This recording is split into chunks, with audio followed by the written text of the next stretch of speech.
do you find a reliable car? Is GM actually better than Honda? Does Chrysler make a reliable car? I'm researching used cars.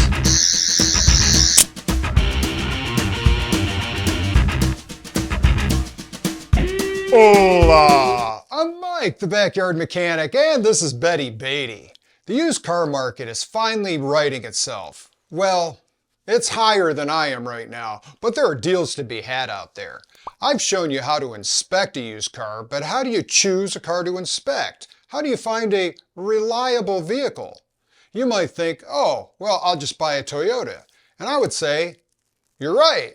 But because I need this video to be about 30 minutes long, I will fill the remainder of time reading to you from this magazine I stole from the hospital.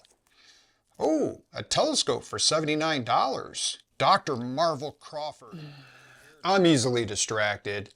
The problem with Toyota is, yes, they are generally reliable, but you are paying extra for that reputation. And even though they are more reliable, much like a fine wine, there are good years, and once in a while, the wine tastes like urine. That is what wine turns into, isn't it? Urine?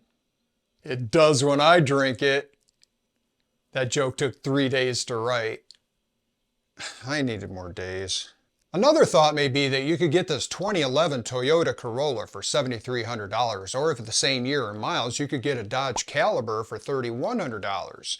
You just save $4,200, and then all you have to do is take care of it, right? All you have to do is keep oil and spark plugs changed and keep air in the tires. That's all.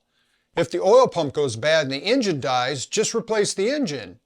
If the vehicle's speed control freaks out and drives you through a busy intersection and into a telephone pole, just repair it. If the suspension rips out of a rusted frame, just replace the frame. Just take care of it is said so much on the internet that I'm thinking it was started by Carol Smith.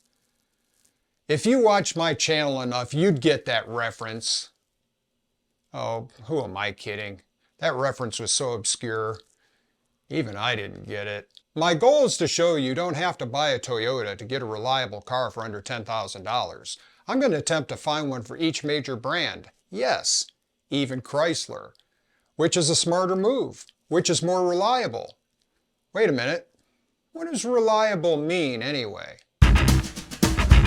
So what exactly is reliability? Reliability is an airplane that gets me to my destination without the doors falling off. Yes, I'm saying Boeing is the Chrysler of airlines. But hey, Boeing, at least you're not the Fiat, which is now owned by Chrysler. Oh yeah, Stellantis. Stellantis.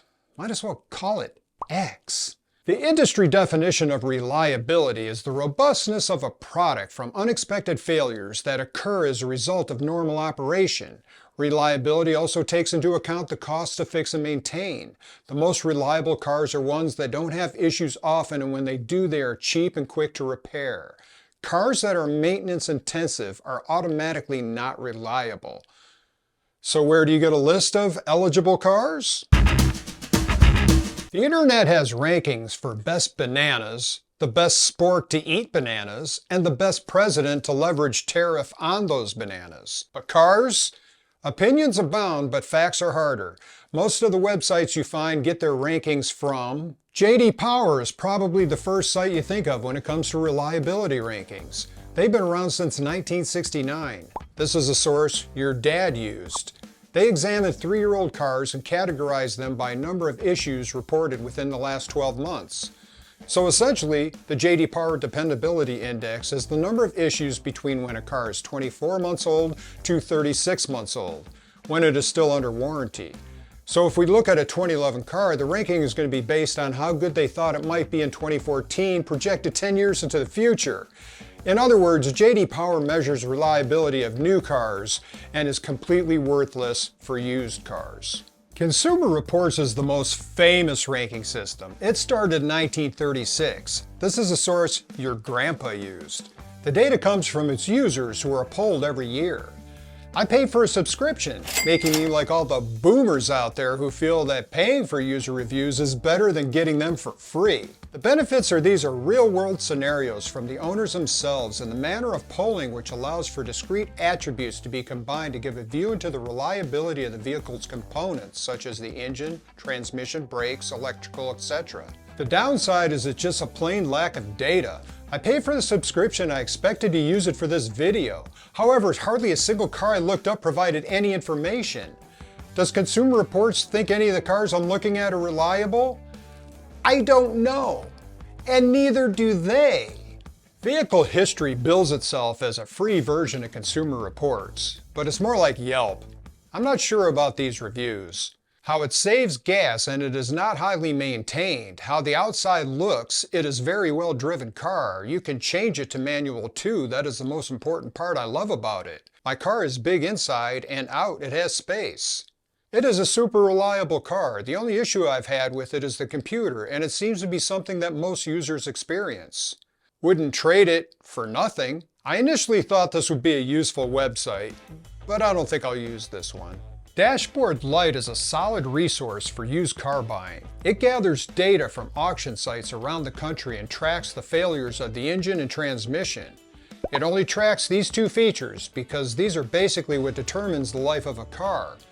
Brakes and electrical problems can be fixed, but when an engine dies in an older car, that often means the end of the car. This is critical information for deciding on buying an older used car. I wanted to make fun of this website like I did all the others, but it's super useful. The site is hard to navigate, and all the charts are in hard to read images, and it's ugly. It's so ugly, I want to punch it. Car complaints is a combination of submissions to the website and to the National Highway Traffic Safety Administration, or NHTSA. They have decent charts that highlight the good and bad years of a model. Tire treads. The benefit is an enormous amount of information about virtually every vehicle made in the last 30 years. This information is then broken down somewhat into more detailed charts and then further into owner submissions so you can determine if the problems are serious or not. The downside is the data from the website are not combined with the data from NHTSA, and the NHTSA data is incredibly noisy and often not well categorized.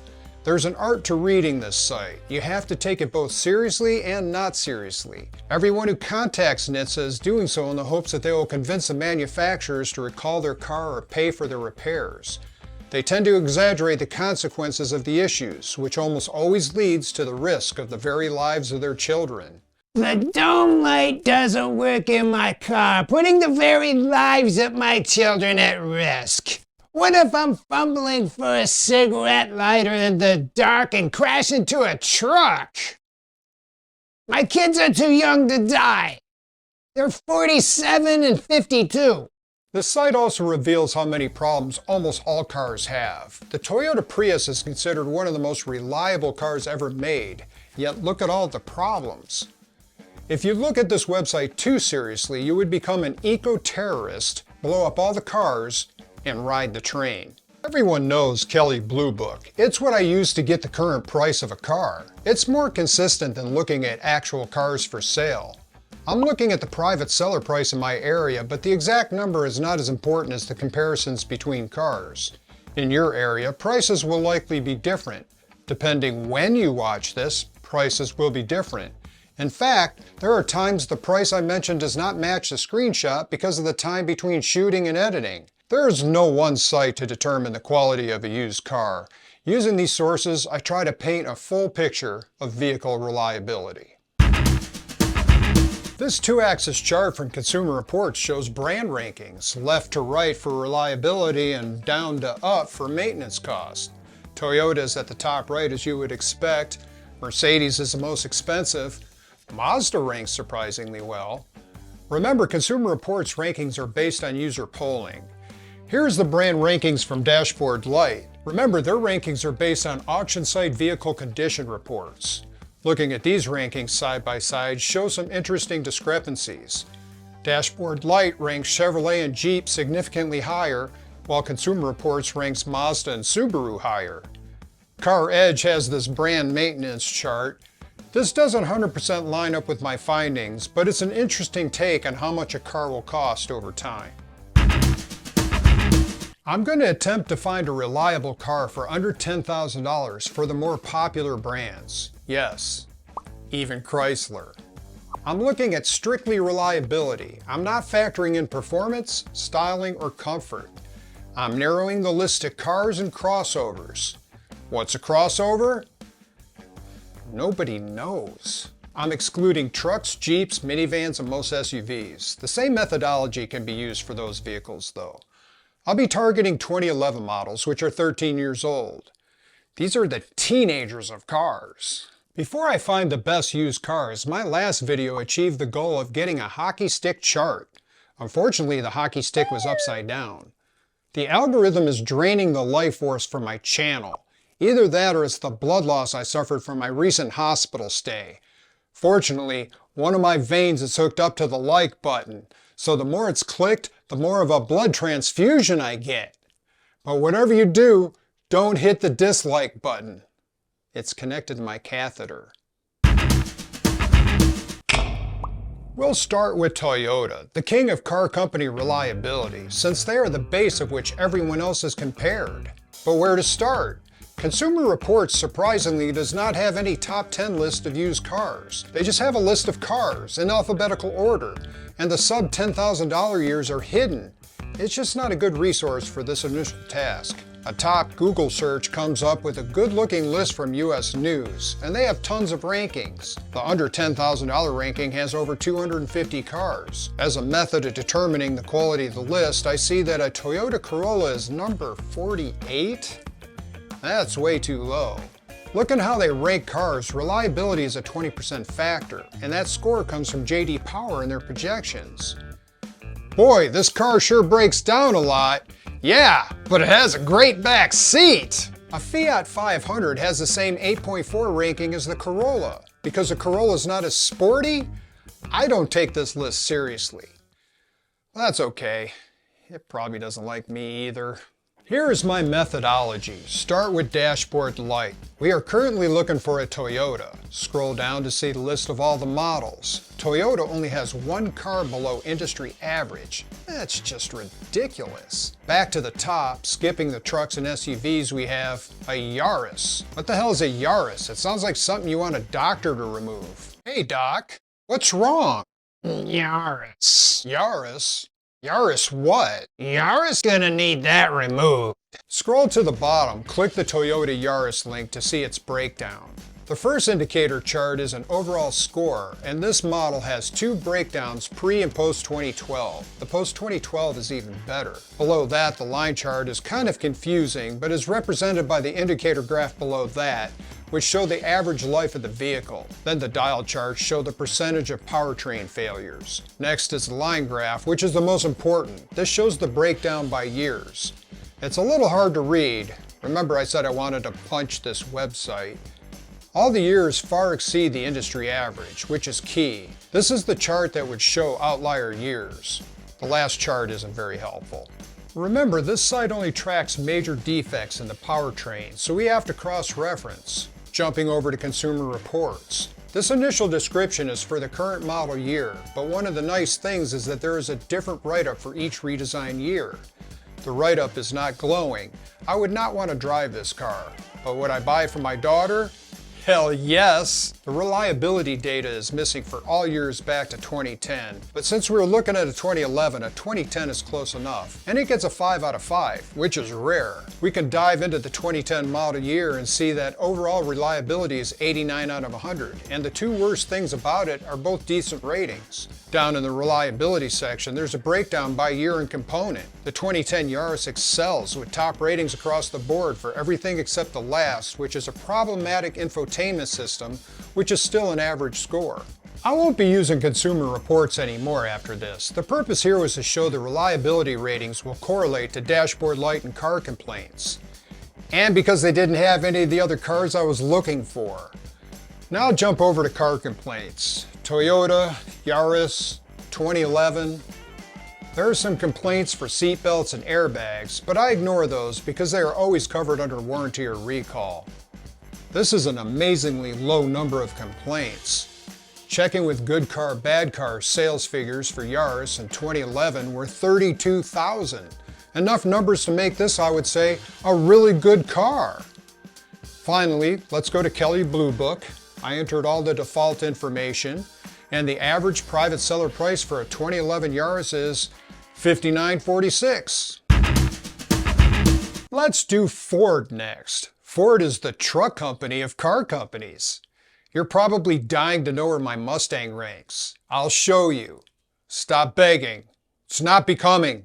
On Dashboard Light, the overall score is an above average 67, but this is skewed low from the early 2000s Mustangs. The reliability indicator charts show the early 2000s were an anemic 48.3, but the 2010 is a healthy 80.8. The mileage chart shows a whopping 30,000 miles less than industry average. Yikes! I wonder if Mustangs have a short life due to the way they are driven. Fortunately, I baby mine. Sports cars also have a lower mileage because they are not always driven as often. The defect chart shows a 2010 is respectable and a 29 and 2014 are excellent. What in the heck happened in 2018? Jumping to car complaints, the 2018 doesn't look that bad, but these bar charts are deceiving. The overview shows a lot of NHTSA complaints for the engine and drivetrain, and reading the complaints, the consistent one is the 2018 suffers from early failure, sometimes after a few thousand miles. It's hard to know the percentage of failure from these complaints, but as Dashboard Light shows, it's enough to beware of 2018 and 19 model years.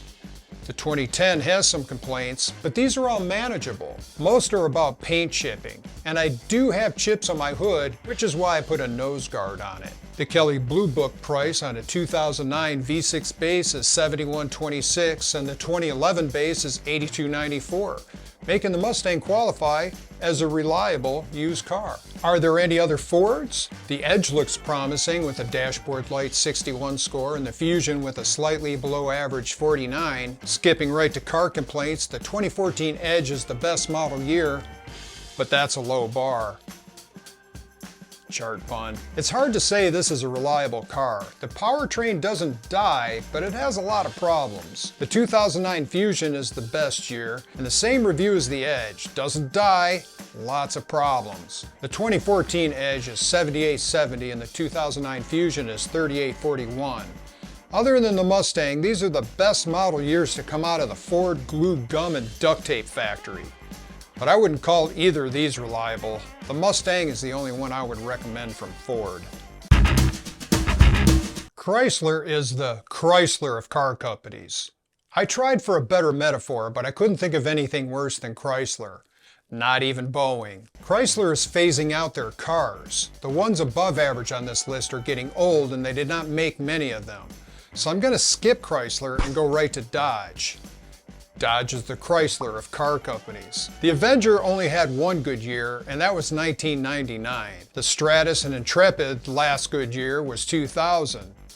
The Nitro and Magnum were only made for a few years, and they were all bad. The Neon was discontinued in 2005. All years were bad. The Journey and Caliber are both really bad. I think Dodge judges tolerances like an artist holding out his thumb. The parts aren't put on, they're thrown on like a basketball jump shot. That leaves the Dodge Challenger. It has a great reliability score of 81.1. The powertrain gauges are very good and the defect ratio is well above average. The most common problem with Challengers is the totally integrated power module. This is a computer module that controls the vehicle's electrical system and power distribution. It can cause windows and locks to not work or the car to unceremoniously shut down. It's a little difficult to sort out the different engines. The V8 has problems with premature timing chain failure. The V6 seems more solid. There are complaints about the transmission rough shifting. You should avoid the 2009 since it's effectively the first model year, as well as the 2010, which did not sort out all of those issues. The 2011 Dodge Challenger V6 is not bulletproof, but it's the most reliable car out of Dodge, and the price just sneaks in under $10,000 at $97,224. Chrysler made the list! Okay, you might be thinking I'm making too much fun of Chrysler. Now to answer the question you've been waiting for. Can I find a GM that's better than a Honda? That's the new GM logo, by the way. The lowercase font signifies inclusion and lack of professionalism. The gradient shows that the owner's nephew just learned Photoshop. The M is underlined to look like a plug-in charger. I like that. I'm rebranding my name to be this. I'm a plug-in hybrid. The Camaro's V8 is solid and reliable. The V6 is not bad, but it has an issue with the timing chain prematurely failing. If the timing chain fails, it can ruin the engine. How do I know? I had to dig through forums. It's a weakness of car complaints that they don't specify the exact model. The V6 and V8 are very different engines, but for this timing chain issue, they both get a knock. Engine pun. I'll hold for applause. The car complaints are otherwise pretty good for the car overall. Based on that, the V8 would be a reliable choice, but discounting the first model year and looking at the 2011 V8 Camaro, it's $12,442 and well over budget. The V6 is $76,388. This is a viable used car with the caveat that the timing chain has been replaced or you do it as soon as you buy the car. P16 or P17 codes should trip long before the timing chain fails. Other GM cars? Let's start with Buick. 2009 Buick LaCrosse, 2011 Buick Lucerne, 2016 Buick Verano. Damn, you go Buick! The 2009 Pontiac Solstice and 2009 Saturn Sky are basically the same car, but whatever. Still counts as two quality cars. The 2008 Pontiac Vibe is pretty good. Nah, that's cheating. It was made by Toyota. Is Cadillac any good? Surprisingly enough, yes. The 2011 Cadillac DTS, the 2013 XTS, although the 2015 would be much better, and the 2011 Cadillac STS. For less than $10,000, you can be driving a reliable Cadillac. Honda is well known for the reliability, right? The Accord sounds like a mid-sized Civic, but its quality is atrocious. The dashboard light chart looks good, and the car complaints model year chart is deceiving. Every year has hundreds of engine and electrical problems, and many years have serious transmission issues. That's not even to mention that the Accord has the famous Honda warped rotor problem. The only thing this car will do is strike a chord with your mechanic's wallet. The Insight is Honda's Prius, right? It has oil consumption issues. The Insight ain't right. All the Civics 2006 and newer have an excellent rating on dashboard light. Car complaints is not kind to Civics, which is probably due to the large number of Civics sold, with the Honda owners having high expectations. Troubling issues over the years are burning oil and gasoline in the oil. The 2011 is a good reliable car with the fewest issues at 4982. All the Fits have excellent ratings across the board on dashboard light. Car complaints is middling. The Fit has a history of spark plugs blowing out of the engine as well as electrical gremlins. There are a few complaints of a blown transmission. The 2014 has almost no complaints. The 2011 Fit is 6264.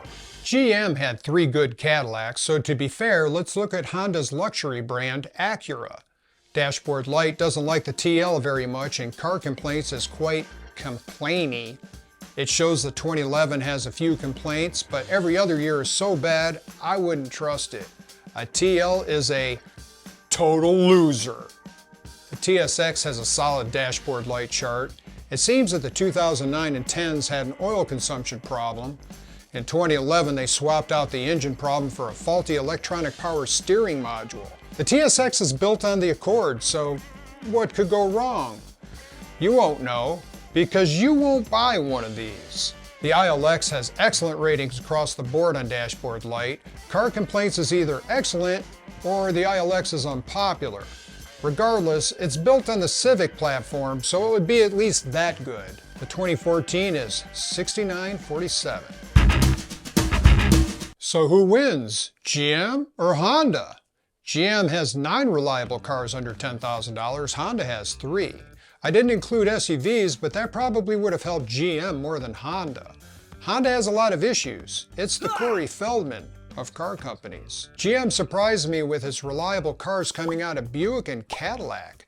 Chevrolet was disappointing, barely squeaking out one good car. GM is the drunk uncle of car companies. Some days are good. The winner? Subjectivity. So that's my methodology. I didn't use Car Edge, but it's good to give you an overview. Vehicle history is a decent replacement for Consumer Reports, but the reviews are going to be volatile. People could leave a review the day they bought the car, when they are still in love with their Dodge Caliber. I mentioned the Dodge Caliber at the beginning as a cheap alternative to Toyota, but it's not. It has some crazy problems, like a rotting frame. The sway bars will pop off and the engine will fall out. Not all Toyotas are good either. The Camry is great, but the 2007 has hundreds of complaints of burning oil. 2007 RAV4 has the same engine. Research all the things. Links to all the sites used are in the description. Now is the time for the obligatory disclaimer. The information I showed you is based on data, which shows a likelihood of a vehicle's reliability. If a car has a 30% chance of a major repair, that's pretty bad. But there's also a 70% chance it won't. Then again, when there are 1,600 complaints of an engine burning oil, I think that's something you can 100% expect. I really trashed the Dodge Caliber because of the issue it has with rust. But is that an issue in Texas?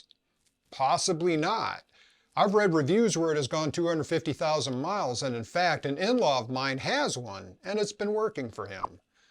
And my lawyer told me to state that the information provided here was for entertainment purposes only, and you should not follow my advice. My lawyer is a good boy. You may have noticed I finally succumbed to pressure and got a haircut. Well, I didn't get one. I gave myself one. I gave myself a rough cut with this, and I refined it with this. Because it was still a little rough, I smoothed it out with some product. I'd say it was largely successful. At least it was after I got out of the hospital. I lost a lot of blood sitting in the waiting room for several hours, reading a magazine about Colorado from 1967. Coincidence. That joke took weeks to research and days to shoot. Leave a comment on its execution. Or comment on the methodology of researching used cars. I guess that's a good comment. Oh, I've got a fan online. Hey fan, did you like the video? Yeah, reliability is so important. It's like your videos, that dull, soulless, uninspired litany of ignorance that I've just grown to rely on.